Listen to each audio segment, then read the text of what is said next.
Bonjour à toutes et à tous.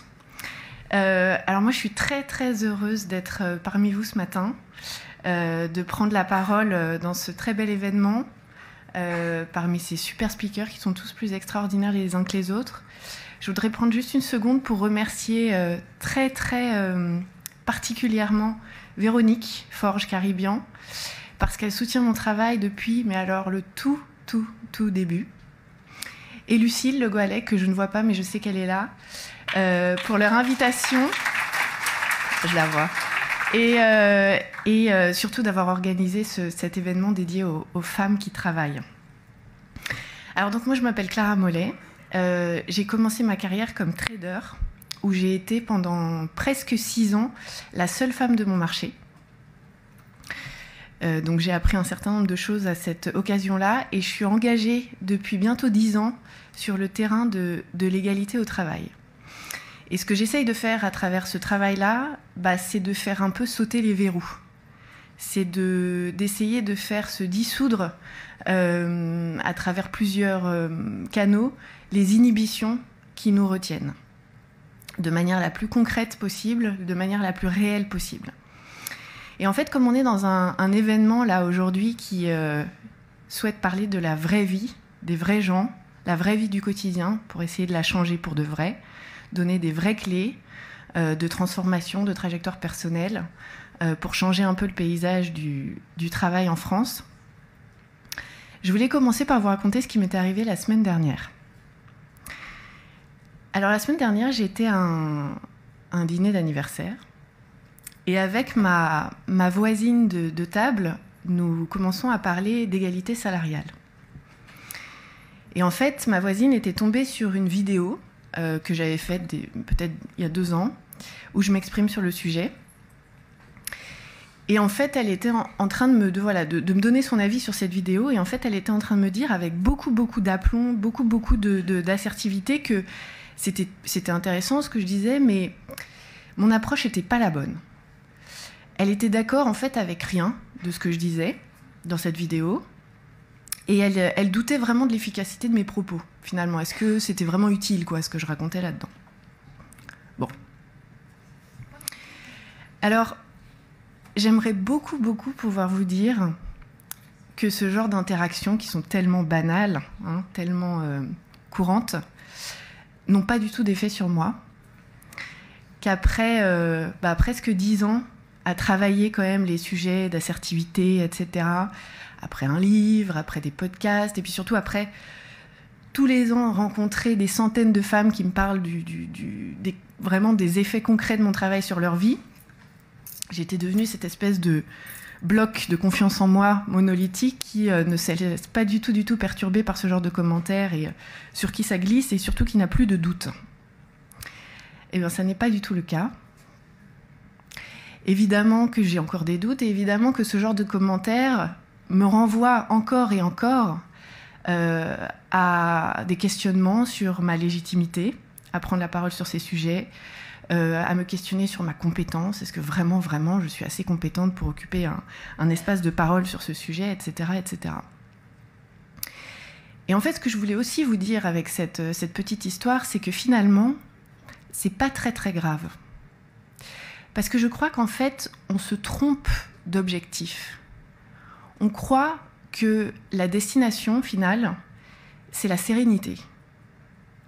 On croit qu'en fait, l'objectif, par exemple, d'un événement comme celui-ci, c'est d'arriver, de prendre des clés, et qu'ensuite, ce sera l'autoroute. Ensuite, ce sera le ciel bleu. Ensuite, le doute, les peurs, la crainte du regard de l'autre, la crainte du jugement, à un moment donné, ça s'envole.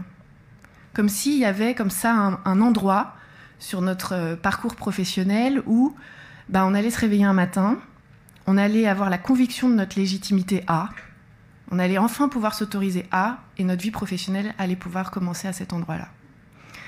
Ça, je voudrais commencer par le balayer complètement, pour éviter de perdre du temps. Le doute reste. La peur, elle reste. La crainte du regard de l'autre, elle reste. Le syndrome de l'imposteur, ça reste. Il n'y a pas d'endroit, éventuellement ça se dissipe, mais il n'y a pas d'endroit où ça disparaît.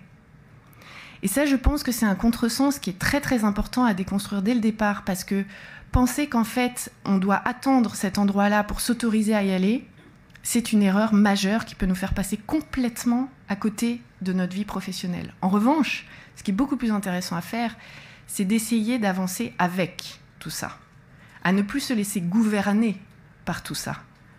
Avancer dans tous les challenges qu'on va traverser ou dans toutes les choses qu'on va s'autoriser avec son syndrome de l'imposteur bien perché sur son épaule, en sachant qu'il est là, sans que ce soit lui qui nous dirige, sans que ce soit lui qui nous inhibe et qui drive notre vie professionnelle toute notre vie. Et en fait, ce contresens-là, il est évidemment au cœur, à mon avis, de beaucoup de freins et d'inhibitions qu'on se traîne pendant longtemps. Et en fait, ce que je souhaitais développer avec vous ce matin, c'est en fait des contresens, il y en a plein. Et je crois sur la vie professionnelle, la relation qu'on peut entretenir à notre vie professionnelle, aux autres, au travail, etc. etc. Et je crois qu'en fait, ces contresens-là, ils sont vraiment à l'origine de beaucoup d'inhibitions et de freins. Et je crois que si on arrive déjà à les regarder bien en face et éventuellement à les balayer, eh ben on gagne énormément de temps. Et ça peut éventuellement changer les choses pour de vrai. Donc, il y en a 3 autres que je voulais développer avec vous ce matin. Le premier, c'est cette idée selon laquelle, en fait, plus on va se conformer à ce qui est attendu de nous, et plus on maximise les chances d'arriver où on veut aller. Alors qu'en réalité, dans le monde du travail, il n'y a pas de prime à la docilité. Il y a même, je dirais, un malus à la docilité. Alors, je pense que vous êtes toutes d'accord ici avec le fait de dire que, en fait, ce qui fait qu'on avance dans la vie professionnelle se trouve du côté de l'action. Ça, je pense que je ne vais pas faire un quart d'heure là-dessus. Je pense que tout le monde est au courant de ça, que ce qui nous retient le plus au travail, c'est la passivité. Attendre d'être remarqué, attendre d'être promu, attendre d'être récompensé, attendre d'être reconnu, etc., etc. Je pense qu'on est tout au courant ici, maintenant, savoir qu'en fait, c'est à nous d'aller chercher. Le fait d'avancer au travail, ça passe par une forme d'assertivité, d'affirmation, dire je veux, je vaux, je suis d'accord, je ne suis pas d'accord, etc., etc. Pousser la porte de son chef et aller demander une augmentation, suggérer alors que personne ne nous a demandé notre avis, prendre la parole alors que personne ne nous l'a donné, etc., etc. Le problème, évidemment, c'est que cette assertion-là, elle est très, très, très difficile. Pourquoi ? Parce que quand on est une femme au travail, encore aujourd'hui, s'affirmer, c'est transgresser. S'affirmer reste une forme de désobéissance. Parce qu'on contrevient complètement à l'image, à ce qui est attendu d'une femme au travail. S'octroyer la confiance en soi de demander une augmentation, c'est désobéir. C'est une désobéissance de prendre la parole et d'estimer toute seule que ce qu'on a à dire est valide. C'est une désobéissance de s'octroyer le droit de suggérer quelque chose sans qu'on nous l'ait demandé. C'est une désobéissance de dire non, je ne suis pas d'accord. Tout ça reste extrêmement transgressif. Alors évidemment, ça dérange beaucoup. Et il y a une tension là qui se crée. Parce que quelque part, on sait qu'éventuellement, il y a un prix à payer à y aller. On sait qu'il y a un risque là-dessous. C'est beaucoup plus confortable d'être docile.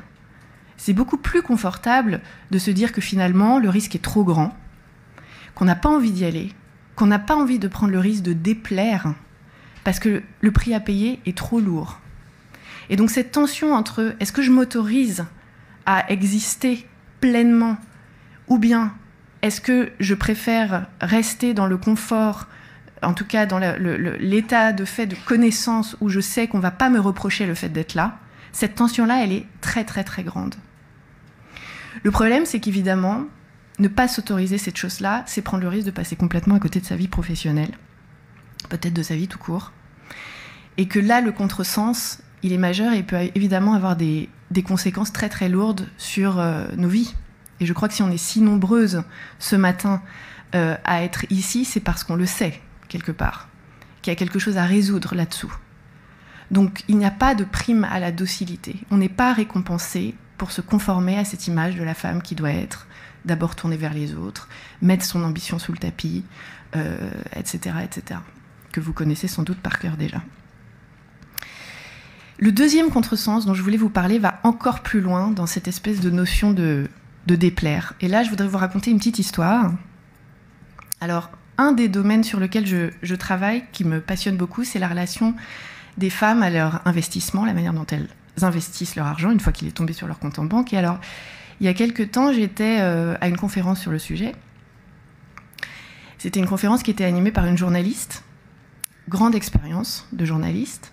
Elle avait peut-être 25 ans de carrière, enfin un grand reporter dans un grand média français, un grand journal français.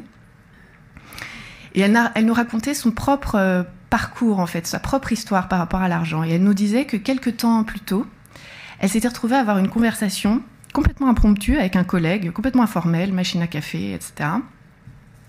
Le collègue, un peu plus de 25 ans de carrière, grand reporter dans le même journal, donc des parcours vraiment comparables. Et alors, ils parlent de leur, ce qui n'arrive jamais, ils parlent de leur salaire. Et elle s'aperçoit, au détour de cette conversation, que cette personne gagne 3 fois plus qu'elle. Donc, la conversation se déroule, etc. Donc, elle, évidemment, elle tombe un peu de sa chaise. Et puis, en fait, déjà, elle s'aperçoit d'une première chose, c'est que au cours de ces 25 plus années, elle n'a jamais entamé de conversation sur l'argent. Jamais, jamais, jamais. C'est-à-dire qu'en fait, évidemment, sa rémunération a évolué, disons, naturellement. Elle a été promue, et puis des primes, et puis l'inflation, etc. Mais enfin, elle n'a jamais initié de conversation sur l'argent, pour un peu accélérer le mouvement. Bon. Et alors, elle, qui n'a jamais parlé d'argent, là, pour le coup, elle se retrouve dans cette conversation, et elle dit « Non, mais c'est pas possible, là, il faut que je comprenne un peu comment il s'y est pris. » Donc, elle le questionne. Puis elle lui dit « Mais c'est quoi, en fait ? C'est quoi le truc ? Comment ça se passe, quoi ? Ça ressemble à quoi, une conversation sur l'argent ? Ça se passe tous les combien ? T'y vas quoi ? Une fois par an ? Une fois tous les 6 mois ? Etc. » Et le type lui répond « Écoute, j'en sais rien, peut-être une fois par semaine. » Donc évidemment, sa réaction a été la même que vous et que moi, de se dire « Non, mais n'importe quoi, une fois par semaine. » N'importe quoi, une fois par semaine, c'est du harcèlement, en fait. On n'obtient rien en y allant aussi souvent. Et là, son collègue la regarde un peu interloqué comme ça et lui dit « Mais attends, qu'est-ce que tu penses obtenir si tu n'es jamais le caillou dans la chaussure ?» Et en fait, cette histoire, je l'adore parce que c'est tellement contre-intuitif. De croire qu'en fait, enfin en tout cas de comprendre cette idée que peut-être éventuellement, pour obtenir ce qu'on veut, il va falloir être une source de préoccupation pour quelqu'un à un moment donné. Ça va encore plus loin que le contresens dont je parlais avant. Là, on est carrément dans une démarche où il faut comprendre qu'éventuellement, il va falloir aller déranger quelqu'un. Il va falloir être une source de préoccupation pour quelqu'un. Et là, je trouve que ça renverse encore plus une espèce de système de valeurs qu'on pouvait avoir à l'esprit, qui était de se dire « Bon, je respecte tout, je fais pas de vagues, on m'apprécie, plus on m'apprécie, et plus je maximise mes chances. » C'est l'inverse. C'est l'inverse que nous raconte cette histoire-là. Et ça, je trouve que c'est très, très intéressant de l'avoir à l'esprit. Et la troisième idée que je voulais développer avec vous, et je terminerai là-dessus, là, c'est plus pour casser, je trouve, une culpabilité. Parce que parmi les inhibitions, il y en a tout un tas, mais la culpabilité, l'espèce de conflit de loyauté qu'on peut ressentir parfois par rapport à son entreprise, par rapport à sa hiérarchie, par rapport même à ses collègues, qui peuvent être des espèces de freins très très puissants qui nous retiennent, en fait, d'aller vraiment, vraiment, de donner un peu toute notre puissance, etc. Il y a un concept que j'adore, qui est en fait un concept des Lumières. C'est pas de moi, c'est de Kant. Donc si vous avez envie de vous replonger dans l'impératif catégorique, ce sera encore mieux que de m'écouter. Mais si vous voulez une version raccourcie, je vous donne mon interprétation à moi. C'est le concept du devoir de faire bon usage de ses talents. Cette idée, en fait, selon laquelle on a quelque part le devoir, quand on est doué de quelque chose, et on est toutes et tous doués de quelque chose, d'activer ce don parce que le reste du monde en a besoin. Et là, je trouve que ça, c'est un concept extrêmement puissant parce que ça fait complètement pivoter la culpabilité éventuelle qu'on pouvait ressentir à prendre la lumière, donner son avis, donner son maximum, aller au bout de ses ambitions. Parce que tout à coup, on peut s'apercevoir qu'éventuellement, prendre la parole, c'est peut-être inspirer les autres. Que peut-être dire qu'on n'est pas d'accord, c'est donner du courage à d'autres. On ne sait pas. Que peut-être donner son avis, c'est donner de l'élan à des gens qui en manquaient. Et qu'en fait, exister pleinement, sans s'excuser, sans se faire plus petite, c'est peut-être en fait un acte de générosité et non pas un acte de prise aux autres. Et ça, je trouve que c'est un renversement assez radical de la manière qu'on peut avoir de voir toutes nos initiatives, tous nos actes